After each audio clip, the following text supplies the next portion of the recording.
तर पुन्हा जाऊया सुषमाताईंकडे. आपण बघितलं केंद्र सरकारने 7 दिवसात उत्तर देण्याचे आदेश देण्यात आलेले आहेत. सुषमाताई.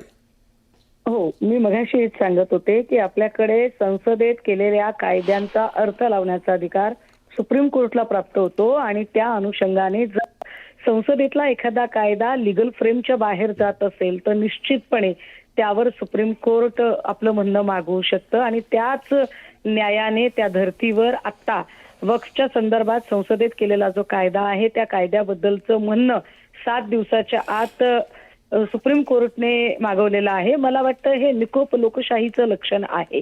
हे एका अर्थाने या देशातल्या लोकशाहीचं सर्वोत्तम उदाहरण सुद्धा आपण मानायला हरकत नाही. कारण कुठलीही एक म्हणजे ज्युडिशियल असेल, लेजिस्लेटिव्ह असेल किंवा एक्झिक्युटिव्ह असेल, कायदे मंडळ, कार्यकारी मंडळ, न्यायमंडळ, तर कुणीही एक जण वरचढ होऊ शकत नाही. एकमेकांना सत्ता संतुलित करण्याचा अधिकार आहे.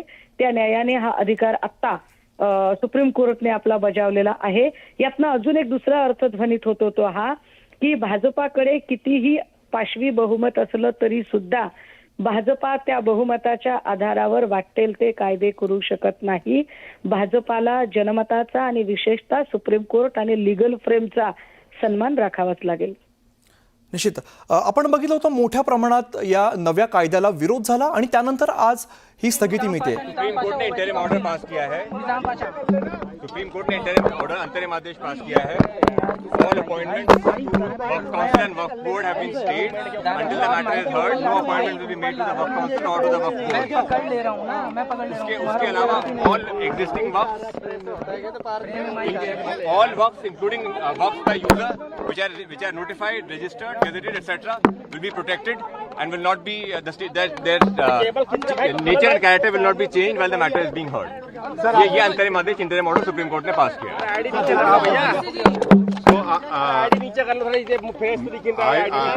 अंग्रेजी में बोलो. सर हिंदी में, पहले हिंदी में. अभी आपने कोर्ट का, सुप्रीम कोर्ट के honourable chief justice of India के साथ जो बेंच का ऑर्डर आपने सुन लिया. हमारे काउंसिल निजाम पाशा ने उस बात काउंसिल है किसी पेटिशनर की तरफ से काउंसिल है, मेरी फ्रेम में हुआ है. आइंदा फिर जब पेशी होगी हम लोग कोशिश करेंगे. तो यही बात करें और कुछ आज मूवमेंट क्या कर रहे हैं? नहीं, अभी जो सुप्रीम कोर्ट ने तो कह दिया है कि वक्फ बाय यूजर पे सुप्रीम कोर्ट ने एक बार में स्टे लगाया है और वक्फ बाय यूजर के डिलीशन पर स्टे लगाया है और साथ ही साथ कोई सेंट्रल वक्फ काउंसिल के बनाने पर स्टे लगाया गया है. स्टेट वक्फ बोर्ड के बनाने पर स्टे लगाया गया है. पूरे सर आज के फैसले से आप मुतमईन हैं सर? क्योंकि कल सुप्रीम कोर्ट 3 डायरेक्शन देने वाला था लेकिन आप सेटिस्फाई हैं? आज का जो फैसला है उससे आप सेटिस्फाई हैं सर? कितना आश्वस्त? देखिए, मैं joint working committee of parliament का मेंबर था. जितने अमेंडमेंट सरकार ने उसमें लाए थे हमने उसकी मुखालिफत की और हमने डाइसन रिपोर्ट दिया. पार्लियामेंट में भी मैंने उस पूरे बिल की मुखालिफत की है. तो ये कहना कि मैं दूसरे बिल के प्रोविजंस को मान लूंगा ये सवाल पैदा नहीं होता. हम पूरे उस बिल को उस एक्ट को अनकॉन्स्टिट्यूशनल मानते हैं और ये आर्टिकल 25, आर्टिकल 26, 14 और 15 और 29 का ग्रेव वायलेशन है. ये हम पहले से ही बोलते आए और आज फिर आपके सामने रिटेट कर रहा हूँ. No. See, let us be very careful. The Honorable Supreme Court, as rightly pointed out by my counsel, Mr. Nizam Pasha, the Supreme Court has said that the Central Waqf Council and the State Waqf Boards will not be constituted. Waqf by user cannot be deleted. Now, there are other provisions also which we as a party have come to the Honorable Supreme Court that calling it unconstitutional. Now, whenever it will be heard, our counsel, Mr. Nizam Pasha, on behalf of me, will be arguing it. As you know very well, that during the deliberations of the Joint Working Committee, I have given a Dyson report opposing all the amendments that were proposed by the government. And during the debate in the Parliament on the consideration or passing of that bill, I have opposed each and every amendment. I have called it unconstitutional. I still call this law as unconstitutional, as violating the fundamental rights of Article 14, 15, 25, 26 and 29. So our legal battle will continue to ensure that this act, against this act will continue. देखिए सवाल देखिए, आपको पूरे उस कानून को समझने की जरूरत है। अब 5 साल का मुसलमान प्रैक्टिसिंग रहेगा, सर इधर भी 5 साल प्रैक्टिसिंग मुसलमान का तो रहेगा। अब उसको कौन डिसाइड करेगा? अब कोई महिला है, उसको कौन डिसाइड करेगा? तो ऐसे तर आपल्यासोबत सुधीर मुनगंटीवार सुद्धा आपल्याला जोडले गेलेले आहेत। सुधीरजी, आपण बघतोय हा जो नवा वक्फ कायदा आहे त्याला स्थगिती मिळालेली आहे, काय तुमची प्रतिक्रिया आहे?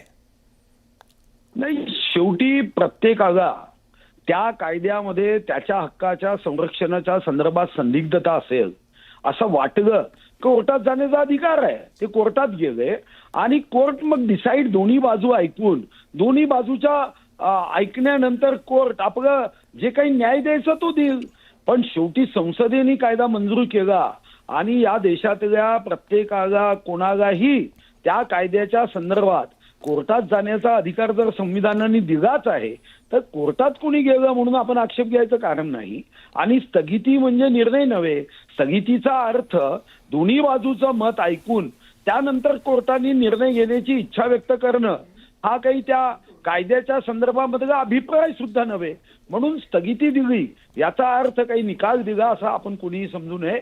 निकाल हा तर्कसंगत युक्तिवादानंतर दिला जाईल आणि जे योग्य आहे त्यावर कोर्टाने निकाल द्यावा।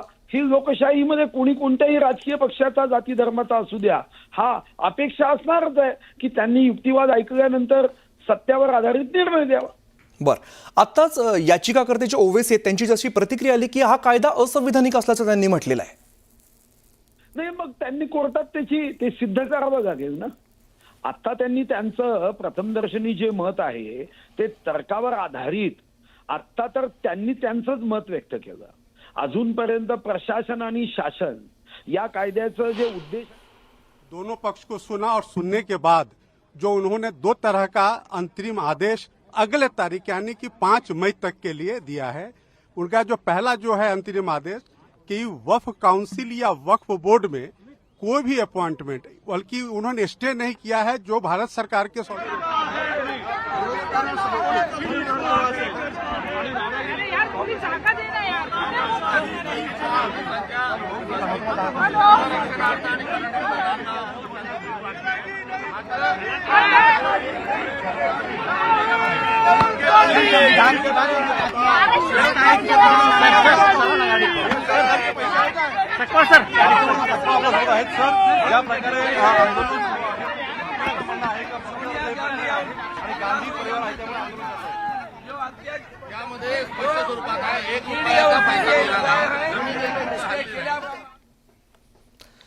तर आमच्या प्रतिनिधी प्रणाली कापसे सध्या आपल्यासोबत आहेत। प्रणाली, आपण बघितलं वक्फ बोर्डाची जी नियुक्ती करण्यास कोर्टाने आता मनाई केलेली आहे।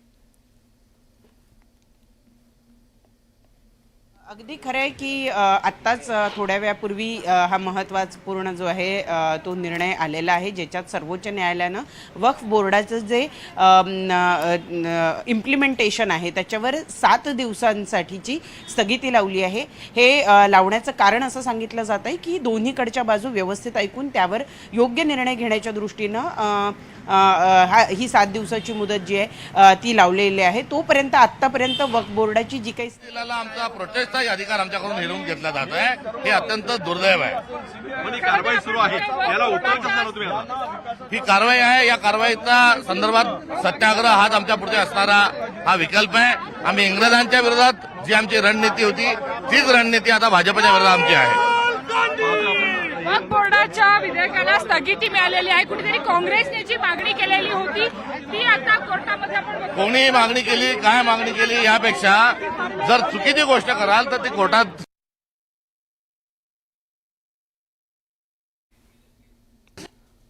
करा। ती कारवाई नियमानुसार होत नसल्यामुळे आता त्यामुळे सुप्रीम कोर्टाने आपल्याला त्या ठिकाणी स्टे दिल्याचं आढळून येतं.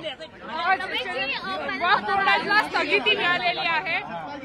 नेशनल अवार्ड के संदर्भ में आपका आंदोलन हुआ, पुलिस ने सबको गिरफ्त में ले लिया है. वर्षा गायकवाड़ का आंदोलन भी इसी प्रकार से किया गया. यस, इस आंदोलन जारी रहेगा. आंदोलन एक दिन में खत्म नहीं होगा. इस देश के सारे विपक्ष की नेता लोगों के ऊपर इस ईडी और सीबीआई को लगा देते हैं. इसके खिलाफ हम लोग लड़ेंगे.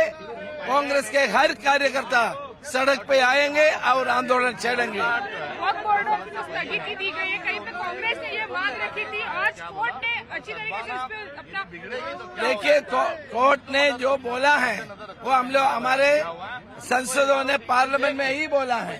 पार्लियामेंट में ही हमारे लोग बोला है. अभी तो सब साबित हो गया. पार्लियामेंट के अंदर सदन में हम लोग हमारे एमपीज जो बोला है वो सच हो गया.